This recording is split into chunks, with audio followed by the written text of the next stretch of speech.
Hello, I am Dr. Fed Up. What can I do for you? Hello, doctor. You cannot do anything for me.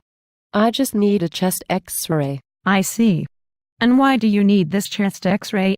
Because I have pneumonia and I have to find out for sure. It sounds to me like you have already made up your mind about the diagnosis. Why do you think you have pneumonia? Oh, for heaven's sake. I cannot believe I have to explain this to you.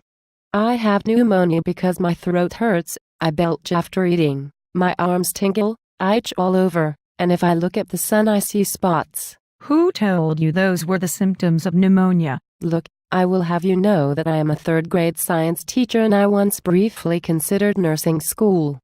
That practically makes me chief of internal medicine at Johns Hopkins University Hospital. The internet and verified the diagnosis, so just hurry up and take the x-ray. I am surprised you are smart enough to turn on a computer, never mind read what it says. Based on the history and exam, in my medical opinion, you do not have pneumonia. Well, that is just your opinion. How can you possibly know that without taking the x-ray? My diagnosis is a well-reasoned conclusion based on the subjective and objective findings presented to me during the clinical encounter. It is based on a deep understanding of anatomy and the clinical presentation of the pathologic processes of infectious lung diseases. It is further supported by my 15 years of clinical experience and the 50 hours of continuing medical education I have done every year of my practice. Well, that don't mean nothing to me. All I know is that the pneumonia can be seen in the lungs and I want it to be seen.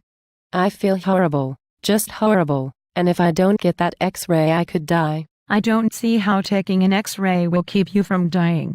There is no inherent therapeutic value in the diagnostic test of an x-ray. But if it will shut you up and stop this ridiculous rant, then go right ahead. That is more like it. Finally.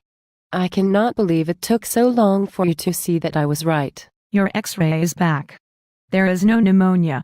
Your chest x-ray, just like your exam but unlike your personality, is perfectly normal. Oh. Well then what is wrong with me? Well, so now you want the benefit of my years of training and experience. Okay, I will tell you what is wrong with you. Nothing is physically wrong with you. You are just an ill-informed, poorly educated, neurotic with too much insurance and more ego than sense. You don't have pneumonia, you have a poorly developed character and personality. There is nothing I or any doctor can do for you except light a candle and say a prayer. Okay, so long as my insurance covers that and I get an antibiotic for my pneumonia.